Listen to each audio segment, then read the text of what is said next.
दोस्तों नमस्कार। मैं ना सुनांजलि कथा कहानी और उपन्यास के संग के साथ पुनः हाजिर हूँ। दोस्तों इस समय हम लोग सुन रहे हैं एक नया उपन्यास ट्वेल्थ फेल, जिसे लिखा है अनुराग पाठक ने। अब तक मैं इस उपन्यास के 12 कड़ियों का वाचन कर चुका हूँ। अब लीजिए सुनिए उपन्यास ट्वेल्थ फेल के 13वें भाग का वाचन मेरे अर्थात ना सुनांजलि के स्वर में। मनोज कुछ दिनों के लिए अपने गांव चला गया। पिता जब से गए थे तब से एक बार भी गांव नहीं आए थे, पर पिता ने इस बार कुछ पैसे घर भेज दिए थे, जिससे अब घर की आर्थिक परेशानी कुछ कम हो गई थी। दीपक अभी भी टेम्पो चला रहा था। माँ ने उसे वापस ग्वालियर जाते समय आगे के खर्चे के लिए 1,000 रुपये दे दिए। बीए फर्स्ट ईयर की परीक्षा नजदीक थी। गांव से लौटकर मनोज जीवांजीगंज में नाले के पास बसी हुई बस्ती टोपे वाले मोहल्ले में रहने आ गया। जब से उसने तिवारी सर का कमरा छोड़ा, उसे मोना फिर कभी नहीं मिली। छोटे से ग्वालियर में और बड़ी सी दुनिया में फिर कभी मोना और मनोज एक दूसरे से नहीं मिले। टोपे वाले मोहल्ले में वह सबसे घुल मिल गया था। वह पड़ोसियों की तारीफ पाने की कोशिश करता रहता, इसलिए वह हमेशा पढ़ाई करता था। यहाँ तक कि रात को भी छत पर लैंप जलाकर पढ़ता। कई बार तो सुबह 4-5 बजे तक वह छत पर पढ़ता रहता। टोपे वाले मोहल्ले में कोई लड़का इस तरह पढ़ाई करने वाला नहीं था, इसलिए सभी पड़ोसी उसकी बहुत प्रशंसा करते थे। पड़ोसी महिलाएं अपने घुमक्कड़ और आवारा बच्चों को उससे सीख लेने के लिए कहती। उसके पास ग्वालियर के समाज में सम्मान और प्रशंसा प्राप्त करने के लिए पढ़ाई के अलावा कोई दूसरा तरीका नहीं था। फर्स्ट ईयर की परीक्षा हो गई। इंग्लिश लिटरेचर में पासिंग मार्क्स आने के कारण उसका टोटल केवल 55% ही रहा। छुट्टियां गांव में बिताने के बाद सेकेंड ईयर की पढ़ाई के लिए वह वापस ग्वालियर आ गया। दिसंबर में एक दिन जगमोहन ने उससे कहा, मनोज, क्या तुम विवेकानंद केंद्र के 3 दिन के युवा प्रेरणा शिविर में चलोगे? उसने जगमोहन से विवेकानंद केंद्र के बारे में और अधिक जानकारी हासिल की। जगमोहन ने बताया, यह एक समाज सेवी संगठन है जो युवा लोगों को देशभक्ति और समाज सेवा के लिए प्रेरित करती है। तुम्हारी रुचि का काम है, तुम्हें जरूर चलना चाहिए। मनोज के लिए यह एक बहुत अच्छा प्रस्ताव था। यह केंद्र एक आश्रम जैसा था जो ग्वालियर की एक पहाड़ी पर स्थित था। लगभग 60 युवा लड़के और लड़कियां शिविर में 3 दिन रुकने वाले थे। वह भी 100 रुपये फीस देकर जगमोहन के साथ शिविर में पहुंच गया। शिविर के पहले दिन सुबह 5 बजे से शिविर की गतिविधियां शुरू हो गईं। सर्वे भवन्तु सुखिनः श्लोक पाठ से दिन की शुरुआत होती थी। फिर व्यायाम, नाश्ता, उसके बाद एक देश के महापुरुषों के जीवन पर प्रेरणादायक भाषण देने वाले ग्वालियर के विद्वान वक्ता आते थे। शाम के चर्चा सत्र में युवाओं के ग्रुप बन जाते थे, जिसमें आतंकवाद, युवाओं की सही दिशा, नारी सशक्तिकरण जैसे विषयों पर ग्रुप डिस्कशन होते थे। मनोज बढ़ चढ़कर सभी गतिविधियों में हिस्सा लेता था। उसे एक विस्तृत और योग्य समाज मिल गया, जहां से वह न केवल बहुत कुछ सीखना चाहता था, बल्कि उस योग्य समाज को अपनी योग्यता से प्रभावित करना चाहता था। यहाँ तक कि उसकी इच्छा होने लगी उसे ही सर्वश्रेष्ठ प्रतिभागी का प्रमाण पत्र मिले। इसलिए ग्रुप डिस्कशन में सबसे आगे रहकर अपने विचार व्यक्त करता। विद्वानों द्वारा दिए गए भाषण के बाद प्रश्न पूछने में सबसे आगे रहता। यहाँ तक कि श्रमदान में भी वह सबसे ज़्यादा मेहनत करता। शिविर के दूसरे दिन रात को सोने से पहले उसने अपनी डायरी में लिखा, इतना आनंद जीवन में पहली बार प्राप्त हो रहा है। कुछ तो दम है इन लोगों में जो खुद को कार्यकर्ता कहते हैं, राष्ट्र निर्माण में योगदान देने की प्रेरणा देते हैं। ये लोग, एक श्रेष्ठ व्यक्ति जगदीश तोमर के व्यक्तित्व से मैं बहुत प्रभावित हुआ हूँ। वे कवि हैं और ग्वालियर के किसी स्कूल में प्रिंसिपल हैं। उन्होंने विवेकानंद जी के जीवन पर जैसा भाषण दिया वैसा मैंने कभी नहीं सुना। मैं तो पवित्रता से भर गया हूँ। विवेकानंद जी कहते हैं, अपने आप को कमज़ोर मानने से बड़ा पाप कोई दूसरा नहीं है। यहाँ आकर मुझे लग रहा है कि मैं जीवन में कुछ भी कर सकता हूँ। असीम शक्ति मेरे भीतर भर गई है। देश से बड़ा दूसरा कोई धर्म नहीं और देशभक्ति से बड़ा दूसरा कोई लक्ष्य नहीं। यहाँ आकर मैंने संकल्प ले लिया है कि देश सेवा करना ही मेरा लक्ष्य है। जगदीश तोमर जी ने एक प्रोजेक्ट सबके सामने रखा, जिसमें अगले रविवार घर घर जाकर सर्दियों के कपड़े इकट्ठा करने थे और उन्हें गरीब जरूरतमंदों को देना था। उसने अभी तक देशभक्ति के केवल भाषण सुने थे, पर यहाँ वह देशभक्ति कार्य रूप में बदल रही थी। शिविर समाप्त हो गया। मनोज को सर्वश्रेष्ठ प्रतिभागी का प्रमाण पत्र मिला, जिस कारण उसे अपने विचार शिविर में व्यक्त करने का मौका मिला। उसने अपने भाषण में यह संकल्प लिया कि वह हमेशा ईमानदार रहकर देश की सेवा करेगा। वहां उपस्थित सभी लोगों ने ताली बजाकर उसके भावनात्मक संकल्प की प्रशंसा की। इन प्रशंसात्मक तालियों से वह आत्मविश्वास से भर गया। अगले रविवार उसने कपड़े एकत्रित कर बांटने का काम किया। वापस आकर उसने अपनी डायरी में लिखा, मैंने खूब कपड़े इकट्ठे किए। किसी ने सम्मान किया, किसी ने अपमान, पर गरीबी को देखकर मन बहुत आहत हुआ। लोग किस तरह से टूट पड़ते थे कपड़ों पर। हे भगवान, क्या होगा इनका।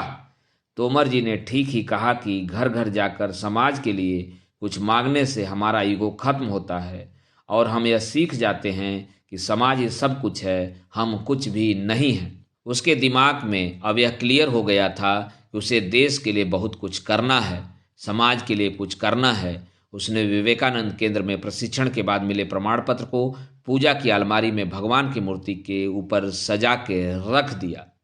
दोस्तों, अभी आप सुन रहे थे उपन्यास 12th फेल के 13वें भाग का वाचन। दोस्तों, अब लीजिए सुनिए 12th फेल उपन्यास के 14वें भाग का वाचन मेरे अर्थात ना सोनांचली के स्वर में। मनोज ने कोर्स की किताबों को किनारे कर दिया और विवेकानंद के साहित्य को पढ़ना शुरू कर दिया।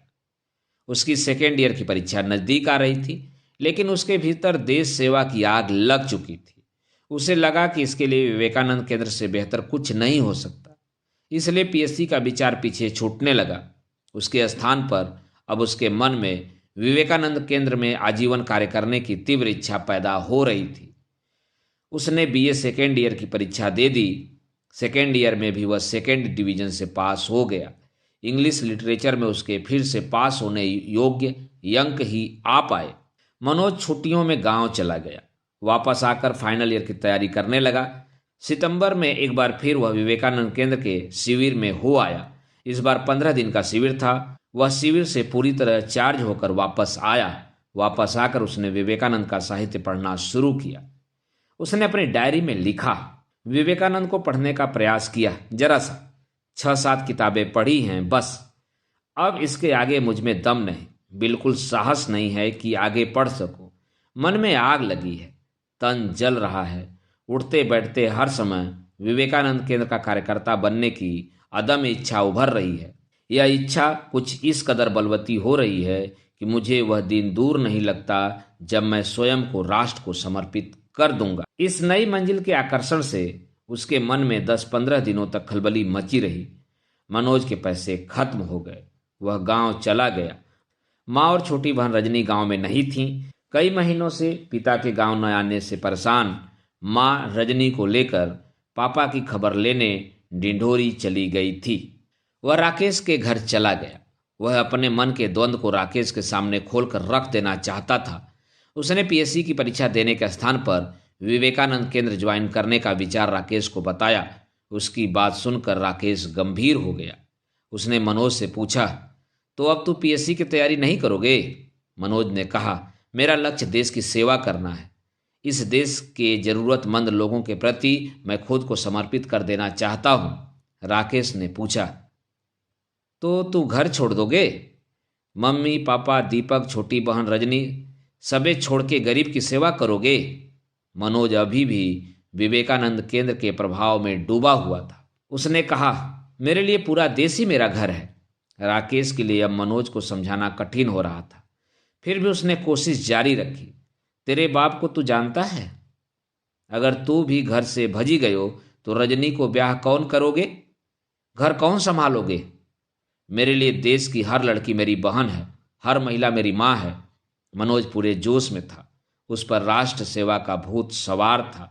राकेश भूत उतारने के लिए झाड़ फूक में व्यस्त था। राकेश, क्या एसडीएम थानेदार जनता की सेवा नहीं करते? एसडीएम राघवेंद्र सिंह ने कैसे 2 मिनट में थानेदार के झूठे केस से मुकेश को वरी कर दिया था? वो समाज सेवा नहीं था?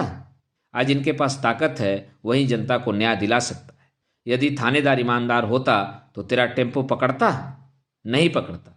पुलिस कचहरी थाने में अच्छे और ईमानदार लोगों की जरूरत है और तू पीएससी छोड़बो चाह रहे हो? पढ़ने की दम ना बची है का? बहाने न बना। राकेश का यथार्थ कड़वा होता जा रहा था। मनोज की योग्यता को ललकार रहा था राकेश। उसे उम्मीद नहीं थी कि सीधा सरल राकेश उसके पीएससी छोड़ने के फैसले से इतना उग्र हो सकता है। राकेश ने देखा कि दुश्मन घायल हो गया है, तभी उसने दूसरा वार किया।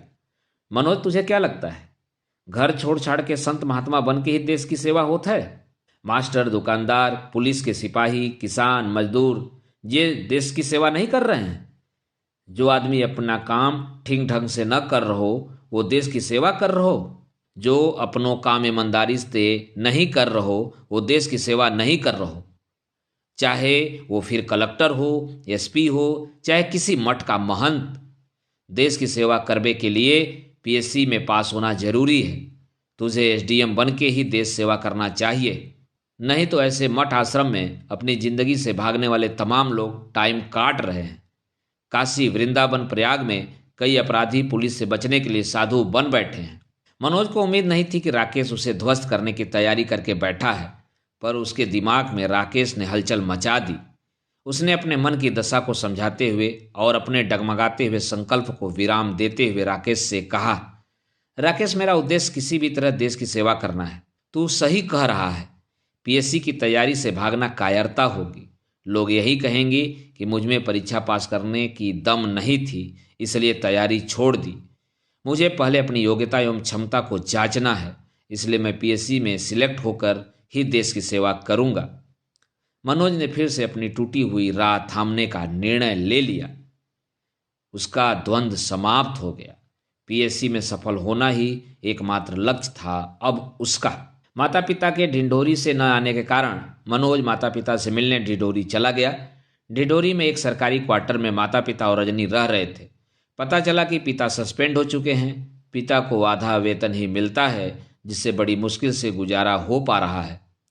पूछने पर पिता ने कहा, मैं डिप्टी डायरेक्टर को बर्बाद कर दूंगा। मैं हार नहीं मानूंगा। मैं ईमानदार हूँ, वे सब बेईमान हैं। मैं सबको ठिकाने लगा दूंगा। मैंने प्रधानमंत्री को पत्र लिखा है, मैंने राष्ट्रपति को भी पत्र लिखा है। मुझे हाईकोर्ट से ही न्याय की उम्मीद है। माँ ने पिता के इन उद्गारों का विरोध किया। इनसे नौकरी ना हो पावते। दुनिया नौकरी कर रही है, अक्के जे अनोखे नौकरी कर रहे हैं। बस लड़बो जानते, उल्टो सीधो बोल आवेते अधिकारी से। भरी मीटिंग में अपनी चप्पल निकाल के मार दे डिप्टी डायरेक्टर को, कर दे सस्पेंड। पिता को माँ के द्वारा किया गया यह रहस्योद्घाटन पसंद नहीं आया। पिता ने माँ को डांटते हुए कहा, तू कछु ना जानती। गरीब किसान का पैसा बेईमानी से खा रहे हैं सब। वे जूता से ही मानते। माँ आज रुकने वाली नहीं थी। उनको कछु ना बिगड़ो, बर्बाद तो हम हो रहे हैं। मोड़ा के पास फीस भरबो को पैसा ना है। जा मोड़ी को ब्याह करोगे कि नहीं? माँ की बातों पर पिता का कोई असर नहीं हुआ। इस चर्चा से कोई निष्कर्ष नहीं निकला। मनोज ट्रेन के जनरल डिब्बे में बैठ गया वापस जाने के लिए। वह रास्ते भर सोचता रहा, कब तक, आखिर कब तक लड़ेंगे पापा? आपको दबाना ज्वालामुखी को दबाना है। मनोज अपने पिता के संघर्ष से प्रभावित हो रहा था। दोस्तों, अभी आप सुन रहे थे उपन्यास 12th फेल के 14वें भाग का वाचन। दोस्तों, अब सुनते हैं उपन्यास 12th फेल के 15वें भाग का वाचन मेरे अर्थात ना सोनांचली के स्वर में। मनोज बीए फाइनल के लिए वापस ग्वालियर आ गया। वह समझ नहीं पा रहा था कि पीएससी की परीक्षा के लिए क्या पढ़ें, कैसे पढ़ें। पीएससी की प्रीलिम्स परीक्षा कैसे निकाली जाती है, यह रणनीति भी अभी उसने नहीं सीखी थी। मुख्य परीक्षा और साक्षात्कार तो बहुत दूर की बात थी। उसके आसपास कोई भी ऐसा सीनियर नहीं था जिसने पीएससी की परीक्षा पास की हो। उसे अभी तक पूरे ग्वालियर में ऐसा कोई ग्रुप नहीं मिला था जो पीएससी की गंभीर तैयारी कर रहा हो। इस कारण वह पीएससी के लिए अभी तक दिशाहीन पढ़ाई ही कर रहा था। एक दिन कॉलेज में जगमोहन ने मनोज से कहा कि उसके एक परिचित सीनियर हैं जिनका इस साल की पीएससी का प्रीलिम्स एग्जाम क्लियर हो गया है और वह मुख्य परीक्षा की तैयारी कर रहे हैं। मनोज उन सीनियर से मिलने का मौका गंवाना नहीं चाहता था। दीनदयाल नगर में किराए के एक कमरे में वह भाई साहब रहते थे। मनोज और जगमोहन उनके कमरे पर पहुंच गए। दोपहर के 2 बज चुके थे। दरवाजा अंदर से बंद था। जगमोहन ने दरवाजा खटखटाने के लिए हाथ बढ़ाया। अचानक जगमोहन की नज़र दरवाजे पर चिपकी एक स्लिप पर पड़ी, जिस पर भाई साहब का टाइम टेबल लिखा था। सुबह 8 से 1 पढ़ाई, 1 से 2 भोजन, 2 बजे से 3 आराम, कोई दरवाजा न खटखटाए। 3 से 7 पढ़ाई, 7 से 8 भोजन, 8 से 9 टहलना, 9 से 12 पढ़ाई। जगमोहन ने जोर से स्लीप की इबारत पढ़ी। टाइम टेबल के अनुसार यह समय भाई साहब के आराम करने का समय था, इसलिए दोनों ने 3 बजे तक गेट के पास बैठकर और बाहर टहलकर अपना वक्त गुजारा। ठीक 3 बजे भाई साहब का दरवाजा खुला। दरवाजे पर परिचित जगमोहन को देखकर भाई साहब ने मुस्कुराकर दोनों को अंदर कमरे में बुला लिया। अंदर बैठने के लिए जगह नहीं थी। पूरे पलंग पर किताबें फैली हुई थी, कुछ खुली हुई थीं, कुछ बंद थीं। पूरे कमरे में भारत, विश्व और मध्य प्रदेश के नक्शे लगे हुए थे। कमरे में कुछ नोट्स भी चिपके हुए थे, जिसमें संविधान के मूल अधिकार, इतिहास के राजाओं के शासनकाल, विभिन्न विटामिन की कमी से होने वाली बीमारी की जानकारी लिखी हुई थी। दोनों लोग किताबें, कापी, रजिस्टर, पेन, पेंसिल सरकाकर पलंग पर बैठ गए। भाई साहब ने अपना सर घुटवा लिया था। जगमोहन को घुटा हुआ सर देखकर भाई साहब के परिवार में किसी के मरने की आशंका हुई। उसने भाई साहब से पूछा, भाई साहब क्या घर में गमी हो गई है? भाई साहब को शायद इस तरह के प्रश्न दूसरों ने पहले भी पूछे थे। वह इस तरह के प्रश्न के अभ्यस्त थे। उन्होंने अपने सर पर हाथ फेरते हुए जवाब दिया, नहीं, बालों से पढ़ाई में डिस्टर्ब होता था, इसलिए कटा दिए। मनोज को समझ नहीं आया कि बाल कैसे पढ़ाई को डिस्टर्ब कर सकते हैं। भाई साहब दोनों के चेहरों पर चिपके प्रश्न चिन्ह पहचान गए। अरे, बालों के कारण रोज नहाना पड़ता था। अब किसके पास रोज नहाने का टाइम है? नहाने के बाद भी बाल सुखाओ, तेल कंघा, हजार झंझट है। अब पढ़ाई करें कि ये सब करें, इसलिए बाल ही कटा दिए। भाई साहब की तपस्या देखकर मनोज आश्चर्यचकित रह गया। इतनी खतरनाक पढ़ाई उसने कभी किसी की नहीं देखी थी। अपनी अब तक की पढ़ाई भाई साहब की फैली हुई किताबों के सामने मनोज को बौनी लग रही थी। मनोज ने पूछा, भाई साहब प्रीलिम्स में आपका क्या विषय है? भाई साहब ने कहा, इतिहास। मनोज का भी एक विषय इतिहास था। उसे लगा कि भाई साहब से पीएससी की तैयारी का अच्छा गाइडेंस मिल जाएगा। उसने भाई साहब से प्रीलिम्स परीक्षा के लिए इतिहास की किताबों के नाम पूछे। भाई साहब ने भारतीय इतिहास की 10 किताबों और 3 गाइड के नाम लिख दिए। प्रीलिम्स परीक्षा के दूसरे जरूरी विषय, सामान्य अध्ययन के लिए किताबों के नाम लिखा दिए। मनोज ने भाई साहब से पीएससी की पढ़ाई करने की रणनीति के बारे में पूछा तो भाई साहब ने बताया, यदि सिलेक्ट होना है तो रोज 18-18 घंटे पढ़ाई करनी पड़ेगी। सोना, खाना, पीना सब भूलना पड़ेगा। दोस्ती, यारी, घूमना फिरना, फिल्में, तमाशे, शादी, विवाह, रिश्तेदारी, सबसे दूर रहना पड़ेगा। भाई साहब ने पीएससी के लिए तपस्या करने का भयावह चित्र खींच दिया। मनोज इस चित्रण से घबरा गया। उसने भाई साहब से पूछा, कितने साल की तैयारी के बाद डिप्टी कलेक्टर बन सकते हैं? भाई साहब ने उसकी शक्ल देखी और हंसते हुए कहा, पीएससी में नायब तहसीलदार, ब्लॉक ऑफिसर या सेलटेक्स इंस्पेक्टर आदि बनने के लिए 5 से 7 साल लग जाएंगे। डिप्टी कलेक्टर तो भाग्य से बिरले लोग ही बनते हैं। जीवन के सारे सुख त्याग कर लगातार 5 साल रोज 18-18 घंटे पढ़ने के बावजूद भाई साहब डिप्टी कलेक्टर बनने का सपना नहीं देख पा रहे थे। भाई साहब ने डिप्टी कलेक्टर बनने की जिम्मेदारी भाग को सौंप दी थी। मनोज को समझ नहीं आ रहा था कि क्या पीएससी सच में इतनी कठिन है जितनी भाई साहब बता रहे हैं। मनोज तो सोच रहा था कि 1-2 साल मेहनत करके वह पीएससी निकाल लेगा, पर भाई साहब ने तो अलग ही समय सीमा तय कर दी। मनोज के साथ आए जगमोहन के मन में भी शायद यही बात चल रही थी। उसने भाई साहब से कहा, भाई साहब मुझे लगता है कि मैं ज़्यादा से ज़्यादा 2 या 3 साल मेहनत करके पीएससी की परीक्षा पास कर लूँगा। शुरू में मुझे भी यही लगता था जग्गू, पर ऐसा होता नहीं है, भाई साहब ने कहा। 3:30 पर ठीक आधा घंटे के बाद भाई साहब ने अपनी इतिहास किताब उठा ली और पढ़ने लगे। दोनों लड़के एक दूसरे का मुंह ताकने लगे। भाई साहब ने बोलना बंद कर दिया, जैसे रिकॉर्ड की हुई कैसेट में भरी हुई रिकॉर्डिंग खत्म हो गई हो। जगमोहन ने दरवाजे पर लगे टाइम टेबल को देखा तो उसमें 3:30 बजे इतिहास पढ़ने का वक्त था। घड़ी की सुई 3:30 बजा रही थी। भाई साहब ने इतिहास किताब खोल ली थी। मनोज समय की इस पाबंदी से हतप्रभ रह गया। दोनों लड़के खड़े हुए और भाई साहब को नमस्ते करके कमरे के बाहर निकल आए। भाई साहब ने अपनी किताब में नज़र गड़ाए दोनों को बस अपनी गर्दन हिलाकर विदा कर दिया। दोस्तों, अभी आप सुन रहे थे उपन्यास 12th फेल के 15वें भाग का वाचन। दोस्तों, अब लीजिए सुनिए उपन्यास 12th फेल के 16वें भाग का वाचन मेरे अर्थात ना सोनांचली के स्वर में। बीए फाइनल की परीक्षा हो गई। मनोज ने 55% से बीए पास कर लिया।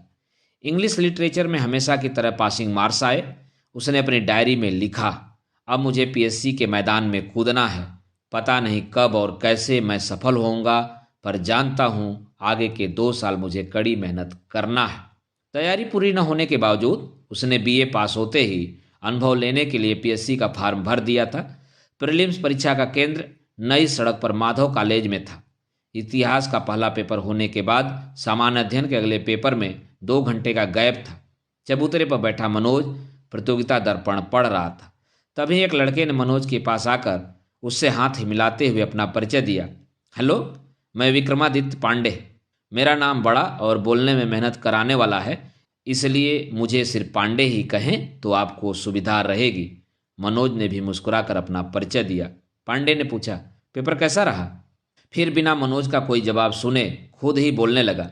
वैसे तो परीक्षा हाल के बाहर निकलते ही सभी के 100 में से 90 प्रश्न सही होते हैं, पर जैसे जैसे उन प्रश्नों को किताबों से चेक करते हैं सही उत्तर कम होने लगते हैं। मनोज ने कहा, मुझे लगता है कि मेरे 80 सही हैं। पांडे, फिर तो तुम्हारी प्रीलिम्स नहीं निकलेगी। 20 तुम अभी गलत मान रहे हो। जिन 80 को तुम सही मान रहे हो उनमें से 15 या 20 अभी तुम्हारे और गलत होंगे। मनोज इस तरह की यथार्थवादी और कटु व्याख्या सुनने को तैयार नहीं था। उसे उम्मीद नहीं थी कि पहली बार मिलने वाला लड़का उससे इतनी कटु और निराश करने वाली बात करेगा। पांडे की व्याख्या के अनुसार उसकी प्रीलिम्स परीक्षा क्लियर नहीं होगा। लग तो उसे भी रहा था कि वह आज की परीक्षा क्लियर नहीं कर पाएगा, क्योंकि उसकी तैयारी तो अभी शुरू भी नहीं हुई थी। पांडे ने उसे एक दृश्य दिखाया जिसमें एक लड़का किसी दूसरे लड़के का पेपर चेक कर रहा था। पेपर चेक करते समय वह लड़का बेदर्दी से सामने वाले के उत्तरों पर क्रॉस लगा रहा था और कहता जा रहा था, तुम्हें यह भी नहीं आता? इतना सरल प्रश्न गलत कर दिया। यह तो मुझसे सोते समय ही पूछ लो। इसका ये उत्तर नहीं है बल्कि सी है। मुश्किल है भाई इस बार तुम्हारा प्रीलिम्स क्लियर होना। आओ कभी, यदि तुम्हें गाइडेंस चाहिए तो हो मेरे कमरे पर। पांडे ने दृश्य दिखाते हुए मनोज से कहा, देखो वो लड़का मेरा मित्र है। पास ही दतिया जिले के इंदरगढ़ गांव का रहने वाला है। पिछले साल उसकी प्रीलिम्स क्लियर हो गई थी, पर मुख्य परीक्षा में पास नहीं हो पाया था। प्रीलिम्स में उसका कॉन्फिडेंस बहुत हाई है। पांडे ने उस लड़के को आवाज़ लगाई, गुप्ता इत्ते आओ, कैसे गए हो पेपर? गुप्ता बुंदेलखंड के थे, इसलिए पांडे ने उनसे बुंदेलखंडी में बात की। गुप्ता बहुत प्रसन्न और आत्मविश्वास से भरे हुए थे। उनका यह आत्मविश्वास पिछले साल प्रीलिम्स पास करने के कारण अधिक था। बहुत बढ़िया गयो, धांसो, जो समझो कि फाड़ दयो। 100 में से 97 सही हैं, 3 डाउट में है। गुप्ता के बड़बोलेपन पर पांडे को यकीन नहीं हुआ। पांडे ने गुप्ता के प्रश्नों को जांचना शुरू किया। गुप्त वंश की स्थापना चंद्रगुप्त प्रथम ने नहीं की थी, श्री गुप्त ने की थी। एक गलत हो गया, तुम सही मान रहे थे। लो, एक और गलत हो गया। सल्तनत काल में लौह और रक्त की नीति अलाउद्दीन खिलजी ने नहीं चलाई थी, वलवन ने चलाई थी। वहीं बैठे बैठे पांडे ने गुप्ता के 10 प्रश्न गलत कर दिए।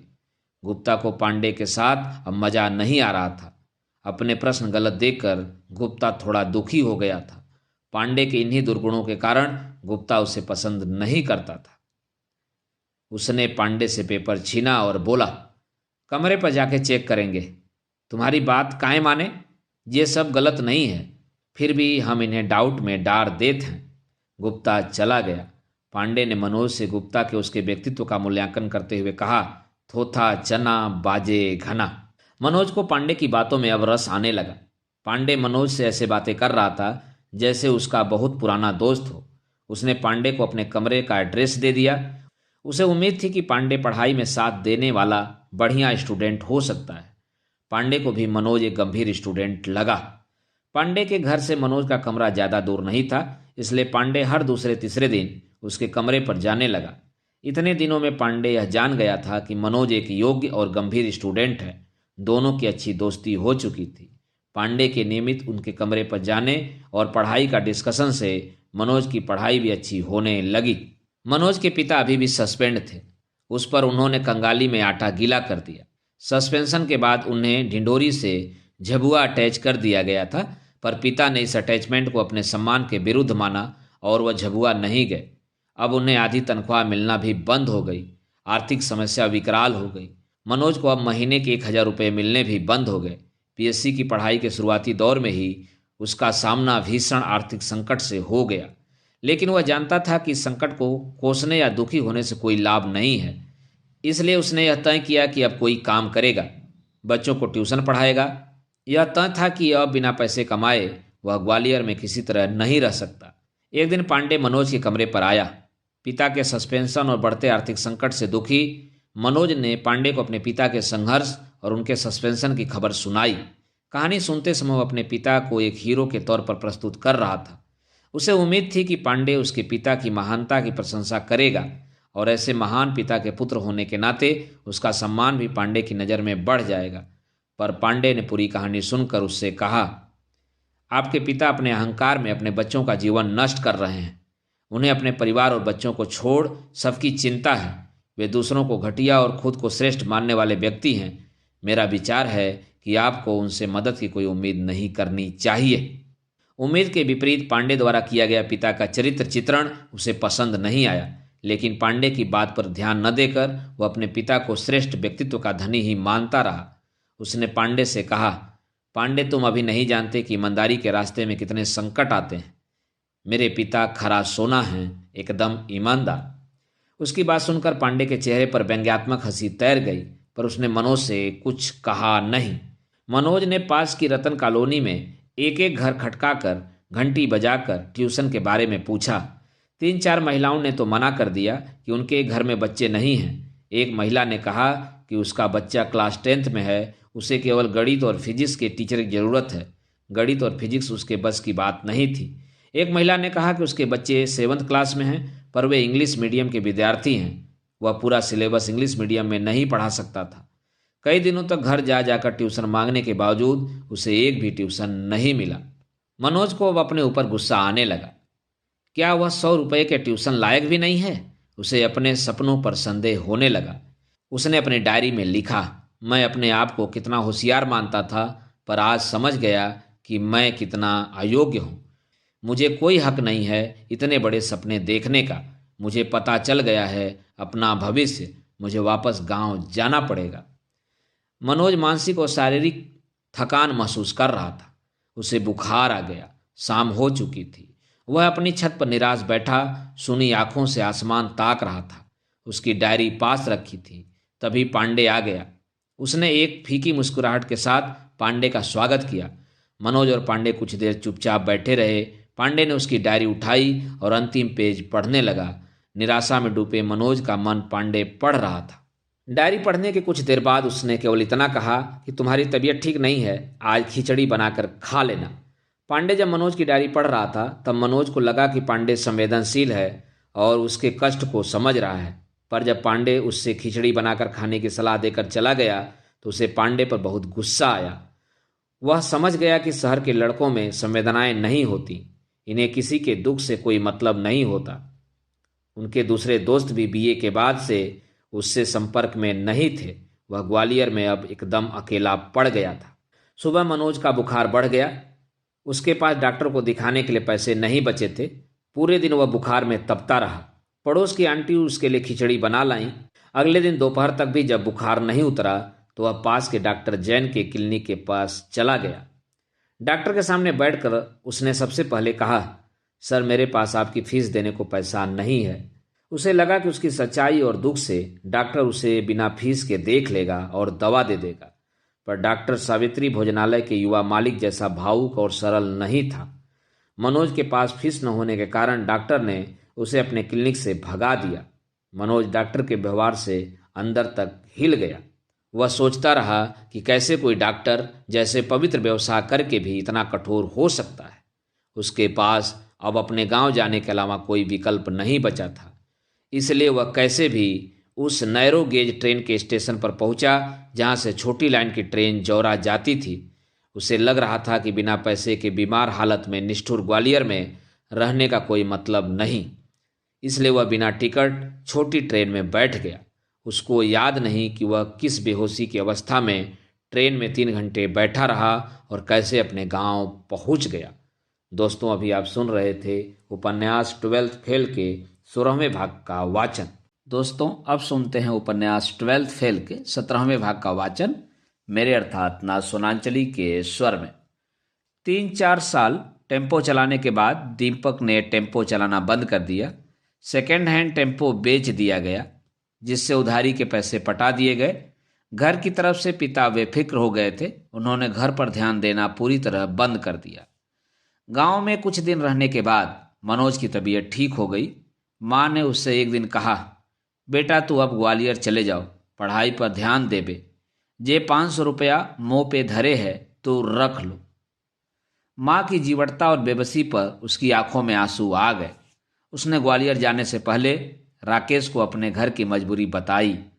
राकेश यह जानता था कि मनोज इस समय बहुत कठिन समय से गुजर रहा है। राकेश ने उसका उत्साह बढ़ाते हुए कहा, मनोज कुछ भी हो जाए तू अपनी पढ़ाई ना छोड़ियो। हमेशा ऐसे ही दिन ना रहेंगे, ये कठिनाई ही तुझे आगे बढ़ावेगी। मनोज के मन में राकेश के प्रति अचानक प्यार फूट पड़ा। उसने महसूस किया कि राकेश में और शहर के दोस्तों में कितना अंतर है। राकेश उसकी समस्याओं से कितना चिंतित हो जाता है, जबकि पांडे उसकी समस्याओं से उदासीन ही रहता है। इतना सोचकर उसने राकेश को गले लगा लिया। इस बार मनोज यह तय करके ग्वालियर आया कि चाहे कुछ हो जाए वह जरूर नौकरी ढूंढेगा और भयानक पढ़ाई करेगा। इतनी पढ़ाई करेगा जिससे कि अगले 1 साल की तैयारी के बाद पीएससी में फाइनल सिलेक्शन हो जाए। मनोज को ग्वालियर आए हुए 2 दिन हो गए। इस बार उसने कुछ प्राइवेट स्कूलों में नौकरी ढूंढा, पर कहीं उसे नौकरी नहीं मिली। बिना पैसे के वह आगे ग्वालियर में पीएससी की तैयारी कैसे करेगा, उसे समझ में नहीं आ रहा था। शाम को पांडे उसके कमरे पर आया। उसने आते ही मनोज से कहा, चलो तैयार हो जाओ, तुम्हारे लिए एक नौकरी ढूंढ ली है। मनोज जिस चिंता में डूबा हुआ था, उसे पांडे एक झटके से खत्म कर देगा ऐसी उम्मीद उसे नहीं थी। लेकिन पांडे ने उम्मीद के उलट काम किया था। मनोज के लिए पांडे ने नौकरी ढूंढ ली थी। दोनों अपनी अपनी साइकिल से जीवाजीगंज में पीजीवी कॉलेज के गली की ओर चल दिए। एक मकान के सामने पांडे और मनोज ने दीवार से अपनी साइकिल टिका दी। उस दरवाजे पर नेम प्लेट लगी थी जिस पर लिखा था जगदीश तोमर। मनोज का यह नाम पहचाना हुआ लगा। फिर उसे याद आया, ये तो विवेकानंद केंद्र के तोमर जी हैं। तोमर जी से केंद्र में वह बहुत प्रभावित हुआ था, पर उसे नहीं पता था कि तोमर जी उसके कमरे से इतने नज़दीक रहते हैं। तोमर जी सफ़ेद धोती कुर्ता पहने अपने पलंग पर बैठे हुए थे। पांडे और मनोज को देखकर प्रसन्नता में उन्होंने जोरदार ठहाका लगाते हुए कहा, आह, आइए आइए। इतना कहकर फिर एक जोरदार ठहाका तोमर जी ने लगाया। पहले तो मनोज समझ ही नहीं सका कि तोमर जी अकारण ठहाका क्यों लगा रहे हैं। फिर उनके 1-2 ठहाकों के बाद मनोज समझ गया कि तोमर जी आनंद की अवस्था में ऐसे ही ठहाके लगाते हैं।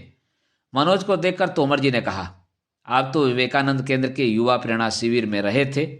मनोज को संतुष्टि मिली कि उसे तोमर जी ने पहचान लिया है। तोमर जी ने पांडे से कहा, यह तो बड़ा तेजस्वी युवक है। केंद्र के शिविर में इन्हें सर्वश्रेष्ठ प्रतिभागी का पुरस्कार मिला था। तोमर जी के मुंह से अपनी तारीफ सुनकर मनोज के चेहरे पर मुस्कान तैर गई। पर पांडे ने तोमर जी से कहा, इन्हीं तेजस्वी युवक के लिए नौकरी चाहिए। इनके पिता इनसे भी ज़्यादा तेजस्वी हैं। वे दुनिया को बदलने का महान कार्य कर रहे हैं, इसलिए परिवार पर ध्यान नहीं दे पाते। तेजस्वियों के परिवार से आते हैं मनोज जी। तोमर जी ने पांडे का व्यंग सुनकर जोरदार ठहाका मारा। फिर बोले, तेजस्वी तो तुम भी कम नहीं हो पांडे। हा हा हा। पांडे और तोमर जी, जिनकी उम्र में 40 साल का अंतर था, दोनों मित्रों की तरह बातें कर रहे थे। पांडे और तोमर जी के बीच ठहाकों का आदान प्रदान होता रहा। मनोज ने महसूस किया कि तोमर जी के आसपास कितना खुशनुमा और आनंद से भरा वातावरण रहता है। दुख और तनाव तो जैसे तोमर जी के सामने ठहर ही नहीं पाते। नौकरी क्या है? साहित्य सभा की लाइब्रेरी संभालना है। दौलतगंज में है। सुबह शाम 2-2 घंटे, 300 रुपये मिलेंगे। मनोज चाहे तो लाइब्रेरी में रह भी सकते हैं, तोमर जी ने मनोज से कहा। मनोज प्रस्ताव सुनकर संतुष्ट हो गया। वह 300 रुपये भोजनालय में खाने के देकर लाइब्रेरी में ही रह कर पढ़ सकता है। उसे अब ग्वालियर में टिके रहने का आधार मिल गया। पीएससी की तैयारी करने की उम्मीद फिर से बनती हुई दिखने लगी। तोमर जी ने मनोज से पूछा, तुम्हारा बीए का रिजल्ट कैसा रहा? तोमर जी के प्रश्न से मनोज अचानक अपने ख्यालों से बाहर आ गया। उसे तोमर जी के सामने अपने आप को योग्य सिद्ध करने का मौका मिल गया। उसने ब्रेड का टुकड़ा मुंह में रखते हुए तोमर जी से कहा, अच्छा रहा सर, 62% आए हैं। वह भूल गया कि उसने पांडे को 55 बताए थे। पांडे ने जब सुना कि मनोज तोमर जी को प्रभावित करने के लिए झूठ बोल रहा है तो उसने मनोज से पूछा, मनोज जी, जहाँ तक मुझे याद है मुझे आपने 55% बताए थे, क्या मैं सही हूँ? मनोज ने तो तोमर जी को प्रभावित करने के लिए सेकेंड डिवीजन को फर्स्ट डिवीजन में बदल दिया था। उसे उम्मीद नहीं थी कि पांडे उसके झूठ को तोमर जी के सामने उजागर कर देगा, लेकिन पांडे उसकी पोल खोलकर माहौल बिगाड़ रहा था। ब्रेड का टुकड़ा उसके गले में अटक गया। वह अंदर नहीं जा रहा था। वह समझ नहीं पा रहा था कि पांडे को क्या जवाब दे। लेकिन चतुर मनोज ने तुरंत विषय बदल दिया। सर, विवेकानंद जी पर आपका भाषण मुझे बहुत अच्छा लगा था। इस नए विषय से उसने तोमर जी का ध्यान भटकाने की कोशिश की, लेकिन पांडे ने मनोज की सच्चाई को तोमर जी के सामने प्रकट करने का पूरा मन बना लिया था। उनने सीधे मनोज से पूछ लिया, मनोज जी, विवेकानंद को छोड़िए, ये बताइए कि बीए में आपके कितने परसेंट थे? मनोज ने पूर्व में भी इस तरह के सफल झूठ से लोगों की नज़र में सम्मान प्राप्त किया था, पर आज दांव उल्टा पड़ गया था। पांडे पर उसे बहुत क्रोध आ रहा था। इस उलझ चुके धागे का सिरा तोमर जी ने पकड़ा। वे समझ गए थे कि मनोज ने उनकी नज़र में योग्य बनने के लिए झूठ बोला है। तोमर जी को इस झूठ में कुछ भी गलत नहीं लगा। वह इसे गांव के कमजोर माहौल से शहर में अपना स्थान बनाने आए लड़के का सामान्य मनोविज्ञान मान रहे थे। तोमर जी ने अपने अनुभव से मनोज को अपराध बोध से मुक्त करने की कोशिश की। मेरी तो एमए इंग्लिश में 3rd डिवीजन थी, पर लोग मानने को तैयार नहीं होते। मैं भी नहीं कहता था कि 3rd डिवीजन पास हूँ। मेरे कुछ अति उत्साही प्रेमी तो मुझे पीएचडी मानकर डॉक्टर कहते रहते हैं। मैंने पीएचडी तो क्या एमफिल तक नहीं की, पर लोग मानते तो हैं, मानते रहें, मैं भी मना नहीं करता। हा हा हा। मनोज का तनाव तोमर जी की समझ और विनोदी प्रवृत्ति ने हल्का कर दिया। पांडे और मनोज अपने अपने घर को चल दिए। रास्ते में मनोज ने पांडे से गुस्से में कहा, पांडे, यह तुमसे उम्मीद नहीं थी। तुमने मुझे आज बहुत बेइज्जत किया। पांडे ने कुछ देर सोचा कि बोलना क्या है, फिर बोला, यह बहुत जरूरी था। जीवन में अब कभी भी तुम्हारे परसेंट से तुम्हारे व्यक्तित्व, तुम्हारी योग्यता का आकलन नहीं होगा। इसलिए अपनी पुरानी कमजोरियों को झूठ के सहारे छुपाने के स्थान पर सच्चाई के साथ उसका सामना करो। उन्हें भूलकर अपनी योग्यता बढ़ाने पर ध्यान दो। मनोज पांडे का चेहरा देखता रहा, फिर दोनों अलग अलग दिशाओं में चले गए। दोस्तों, अभी आप सुन रहे थे उपन्यास 12th फेल के 17वें भाग का वाचन मेरे अर्थात ना सोनांचली के स्वर में। इस उपन्यास के अगले भाग का वाचन आप अगले वीडियो में सुनना न भूलें। धन्यवाद।